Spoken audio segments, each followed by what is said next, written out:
अस्सलाम वालेकुम friends, welcome back to Binte Saeed kitchen and life. Friends, आज फिर एक प्यारी सी सुबह का आगाज़ हो गया इस दुआ के साथ कि अल्लाह पाक हम सब का दिन खुशियों भरा गुजारे। जो बीमार है अल्लाह पाक उनको शिफा दे और जो दूसरों के लिए बुरा सोचते हैं अल्लाह पाक उनको हिदायत दे, आमीन। फ्रेंड्स, आज मैं अपनी मॉर्निंग रूटीन आपके साथ काफ़ी दिनों के बाद शेयर कर रही हूँ। जैसे भी जो रूटीन होगी मैं आपके साथ शेयर करूँगी और बहुत ही खूबसूरत अम्मी का हैंड वर्क भी आपके साथ शेयर करूँगी।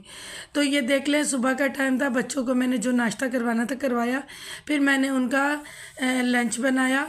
तो ये देखें, हस्बैंड का भी और बेटे का भी। बेटी तो आज गई नहीं है स्कूल। ये देखें, एक चॉकलेट स्प्राइट का मैंने सैंडविच बनाया और दो दूसरे चिकन और आलू वाले बनाए। कई बार मैंने आपके साथ शेयर भी किए हैं। और ये पानी की बोतल है और इसमें भी मैं ठंडा पानी या नॉर्मल पानी नहीं डालती हूँ, हल्का सा गुनगुना करके फिर डालती हूँ। और ये देखें कितना ब्यूटीफुल सा प्रिंट इसके ऊपर हुआ हुआ है और इस बॉक्स में मैंने डालकर दे दिया है। उसके बाद ये किचन बिखरा हुआ है, उसको समेट लेते हैं, फिर देखते हैं कि उसके बाद क्या रूटीन होती है। और मेरी एक बहन मुझे कह रही थी कि आप ही बहुत ही प्यारी, वो मेरी सब्सक्राइबर हैं और कोशिश वो करती हैं कि मेरी कोई वीडियो मिस नहीं करती और इतने प्यारे वो कमेंट करती हैं। तो मैं नाम भी उनका बता देती हूँ, नूर अहमद आईडी से हैं। तो वो मस्सों के लिए कह रही थी कि आप ही मस्सों की कोई रेमेडी बनाए। मैंने काफ़ी सर्च की है, बहुत ज़्यादा। वो मेरी बहुत प्यारी सब्सक्राइबर हैं, उर्दू में कमेंट करती हैं, आप लोग देख सकते हो मेरी वीडियोस में जाकर। और ये सैंडविच मेकर मैंने पहले भी बनाया था, तो मेरी कुछ बहनों ने पूछा था कि आप ही ये आपने कहाँ से लिया है। 1 पीस का है, मतलब एक स्लाइस का ये सैंडविच मेकर है और ये ट्रैवल में भी यूज़ होता है कि हम कहीं जा रहे हैं तो हम अपने बैग में भी कैरी कर सकते हैं। तो मुझे ये याद नहीं है, बच्चे बहुत छोटे थे जो तब का ये लिया हुआ है। पता नहीं, बेटी मेरी 2 साल की थी इस तरह। तो मुझे बिल्कुल भी नहीं याद कि हस्बैंड ये कहाँ से लेकर आए थे। अगर हमें पता चलता है तो मैं लिंक ज़रूर शेयर करूँगी आपके साथ। तो नूर अहमद आईडी से जो मेरी सिस्टर है उसकी बात कंप्लीट करते हैं। तो मस्सों का मैंने बहुत सर्च किया है, तो इसका या तो होम्योपैथिक इलाज है या फिर मेडिकल है। तो क्योंकि ये बिल्कुल नस के ऊपर कोई मसाम होता है जो फूल जाता है, तो उसके लिए मैं कोई रेमेडी नहीं बना सकती हूँ, तो वो डॉक्टर के पास ही जाना होगा। तो इसीलिए, वरना जैसे भी जो भी रेमेडी होती है मैं कोशिश करती हूँ, पहले उस पर सर्च करती हूँ, फिर उसे यूज़ करती हूँ, फिर आपके साथ शेयर करती हूँ। तो वो मेरी इतनी प्यारी सब्सक्राइबर है, मेरा कोई व्लॉग नहीं वो छोड़ती है और कोशिश करती है 2-2 कमेंट करे। इतनी मुझे उसके कमेंट पढ़ के मोटिवेशन होती है। Thank you so much. तो उसके बाद मैंने ये वाली बस एक रेमेडी है जो मैं नहीं बना पा रही हूँ। तो आप कोशिश करें कि किसी डॉक्टर को दिखाएं, डॉक्टर क्या कहते हैं फिर आप मुझे कमेंट में ज़रूर बताइएगा। और बाकी आपकी कोई भी रेसिपी है, कोई रेमेडी है, तो वो मैं ज़रूर आपकी बना लूँगी। और ये जो मैं स्प्रे करती हूँ स्लेब्स वगैरह पे, टाइलें, चिमनी और इस तरह एलईडी पॉइंट में साफ़ करती हूँ। तो मेरी कल ही एक सिस्टर का कमेंट आया है, पता नहीं किस व्लॉग में, तो उन्होंने ये मुझसे पूछा कि आप ही ये मैं फ़र्नीचर पे कर सकती हूँ। तो ये वाला जो क्लीनर है ना, ये तो आप शीशे साफ़ करने वाला जो रेडीमेड मिलता है ना, गाड़ियों के शीशे साफ़ करने हो या घर के, वो वाला है।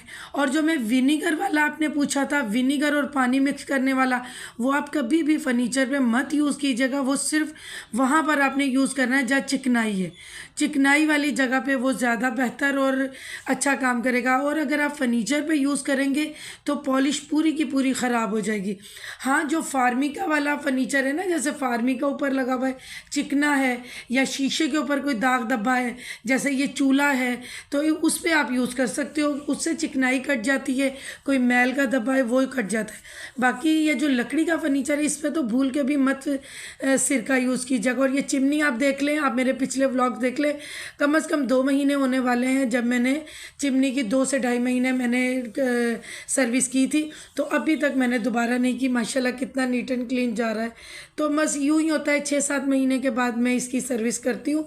अदरवाइज़ ये यूँ ही मैं उसी स्प्रे से, सिरके वाले से और दूसरे से मैं साफ़ करती रहती हूँ। बस इसी तरह ही होता है। और उसके बाद थोड़े से बर्तन थे नाश्ते के ही, वो मैंने कहा मैं जल्दी से क्लीन कर लूँ क्योंकि अभी मेरी हाउस हेल्पर भी नहीं आई थी। अच्छा, ये तो मुझे कमेंट में ज़रूर बताइएगा कि किस किस के घर में गैस ज़्यादा जाती है, और जब आती है तो फिर ये बर्तन काले, कई दफ़ा ऐसा होता है कि काले करती है। हमारे रात को 10 बजे चली जाती है और रात में मुझे नहीं पता किस पहर आती है वापस। लेकिन ना अक्सर इस तरह होता है कि कभी इस तरह गैस आ रही होती है कि बर्तन थोड़े थोड़े काले हो रहे होते हैं। तो ये पता नहीं क्या वजह है, मेरी तो समझ में ही नहीं आ रहा। मैं फिर थोड़ा सा विम लेकर और फिर गर्म पानी से इसको कर लेती हूँ, क्योंकि अभी तो सर्दियाँ है ना, तो गीज़र का गर्म पानी भी आ रहा होता है, तो इसलिए आसानी हो रही है। जिन बहनों के इस तरह गर्म पानी की नहीं सहूलत, तो वो थोड़ा सा गर्म पानी करके ना थोड़ा सा विम लेके और उसको अच्छे से, ये पीछे से वो जो बर्तन धोने वाली तार होती है उससे अगर आप थोड़ा सा भी रगड़ेंगे ना, तो ये इतनी अच्छी तरह साफ़ हो जाते हैं। और दोबारा फिर जब हो जाते हैं तो फिर इसी तरह करना पड़ता है। कभी तो बिल्कुल भी नहीं होते, कभी कभी ऐसा होता है कि स्मेल भी गैस में से आ रही होती है और मतलब काले भी हो जाते हैं बर्तन, लेकिन बहुत ज़्यादा नहीं होते, थोड़े थोड़े होते हैं। पहले तो हमारी गैस भी इतनी स्लो आती थी, फिर हमारे जो नेबरहुड में ऊपर की तरफ एक अंकल हैं, उन्होंने कोई ऐसे अपने ताल्लुकात यूज़ करके तो उन्होंने गैस का मामला जो थे ना वो सेट करवाए। वरना इतना मुश्किल होता था कि कोई चीज़ बनाने लगो, इतना फिर लेट हो जाता था, फिर मैं ज़्यादा सिलेंडर यूज़ करती थी। अभी आप यकीन करें कि मैं इतना ज़्यादा सिलेंडर यूज़ ही नहीं कर रही हूँ, क्योंकि गैस बिल्कुल सही आ रही है। बस रात में 10 बजे जाती है, अदरवाइज़ बिल्कुल भी नहीं जाती है। और अभी मेरा ये भी काम हो गया है। अब माशाल्लाह हाउस हेल्पर के आने से पहले मेरा किचन बिल्कुल नीट एंड क्लीन हो गया है, ये देखे। और यहाँ से मैंने यहाँ पर भी वही स्प्रे करके अच्छे से, पहले मैं पानी वाले कपड़े से किया, फिर स्प्रे से किया, अब बिल्कुल मैंने सही हो गया। अभी मेरी एक सिस्टर कहती है आप ही कैबिनेट साफ़ करना भी बाहर से बताएं। जी बिल्कुल, ज़रूर मैं आपके साथ शेयर करूँगी। और दूसरा, ये पानी की बोतलें भर के रखती हूँ ताकि फ्रिज में कोई जाए ही ना, ना बोतलें रखी हो ना कोई जाए, क्योंकि मौसम ऐसा है, इतनी जल्दी बुखार ज़ुकाम हो रहा है ना। और फिर सर्दियों में तो ये बुखार ज़ुकाम मुझे तो सबको लग जाता है। और ये मेरी कुछ बहनों ने पूछा था कि आप ही ये जो कवर है आपने कहाँ से लिया। ये मुझे तो नहीं पता, मेरे हस्बैंड किसी मेडिकल स्टोर से लेकर आए थे। और इसका जो ये स्टफ़ है ना, ये जैसे स्विमिंग के कपड़ों का नहीं होता है, जो स्विमिंग मास्टर सिखा रहे होते हैं उनके कपड़े होते हैं या स्विमर पहनते हैं, वो उस कपड़े का अंदर कोई फोम की शीट है, ऊपर जर्सी टाइप इस तरह का कुछ है। तो ये बहुत अच्छी है। ये अम्मी के लिए है कि पानी का टेम्परेचर नॉर्मल रहे, ज़्यादा ठंडा ना हो। तो बेटी आज नहीं स्कूल गई थी क्योंकि इनके कुछ गेम्स की तैयारी और कवाली नाइट की हो रही थी, तो कहती मम्मा मैंने नहीं जाना है, तो कोई काम तो होगा नहीं। तो फिर इसने पूरा कमरा, मेरा कमरा, भैया का और नमाज वाला कमरा समेट दिया था। अभी ये अम्मी हमारी यहाँ बैठी हुई थी ना, तो ये देखिए अम्मी ने इतना खूबसूरत पहले आप ही की पोती के लिए बनाया था, बहुत खूबसूरत फ्रॉक। अभी मेरे भाई के एक दोस्त की बेटी है, बहुत, वो भी हमारा जो भाई है ना, बहुत वो भी ख्याल करता है। ये लास्ट टाइम की मेरे व्लॉग में देखिएगा कि जब हम होम टाउन से वापस आ रहे थे तो हमें वही अपनी गाड़ी में ड्राइवर तक छोड़ने आया था। तो ये देखिए, ये उसकी बेटी के लिए बन रहा है। बहुत सारी दुआएं और ब्लेसिंग दीजिएगा कि अल्लाह पाक उस बच्ची के नसीब बहुत अच्छे करे और अल्लाह उसको ज़िंदगी तंदुरुस्ती दे और नज़र बद से बचाए और ये उसको पहनना नसीब हो, आमीन। तो ये देखिए कितना खूबसूरत फ़्रॉक अम्मी ने बनाया है माशाल्लाह। हमारी अम्मी हर काम कर लेती, इसीलिए तो हमें भी आदत है और हमें भी सब काम आते हैं। ये वाला तो काम मुझे नहीं कह रहा था, लेकिन बहुत सारे काम हैं जो मैं कर लेती हूँ। सिलाई, डिज़ाइनिंग, खाने हर तरह के बनाना, ये सब अम्मी से आते हैं, हमें पड़ी हैं। घर की नीट एंड क्लीनिंग और हर चीज़ का। बस ये यहाँ से थोड़ा सा ना धागा कम पड़ गया है, ये ऊन है तो ये सर्दियों के लिए, तो ये इतना सा है। अभी मैं सारे काम निपटा के फिर जैसे मुझे टाइम मिलता है फिर मैं ये ला के दूँगी ताकि ये अम्मी कंप्लीट करे और फिर हम उसको, उस बेबी को गिफ्ट दें। तो ये देखिए अम्मी थोड़ा सा इसके आगे टसल लगानी है तो वो भी शायद बना रही है, या क्या चीज़ और स्कार्फ है या क्या और बना रही है। और उसके बाद ये टेरेस बहुत ही गंदा हो रहा था। हाउस हेल्पर ने भी 2-3 हफ्ते हो गए उस तरह तवज्जो ही नहीं दी थी, तो मिट्टी बहुत हो रही थी।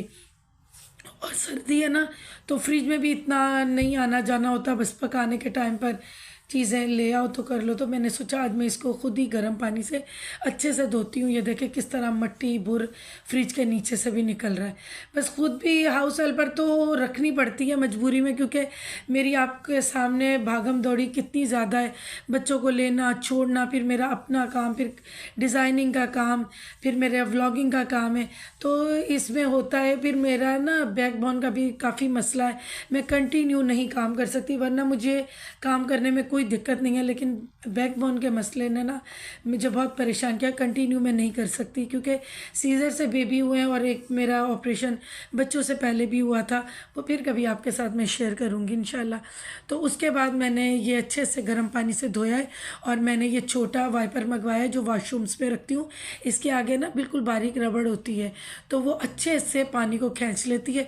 तो अभी जब हाउस हेल्पर आएगी तो उससे मैं कहूँगी कि पोछा भी लगा दे, तो ये बहुत ही नीट एंड क्लीन हो जाएगा।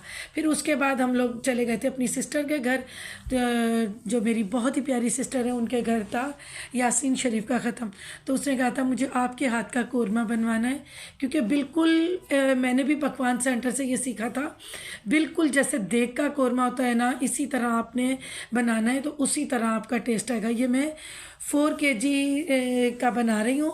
उसमें हमने ये 3 या 4 प्याज लिए मीडियम साइज़ के, उनको बारीक कट किया। और इस स्टेज पे आपने चूल्हा बंद कर देना है, ताकि ऑयल बहुत गर्म है ना, तो उसकी हीट से ये खुद ही क्रिस्पी से हो जाएंगे।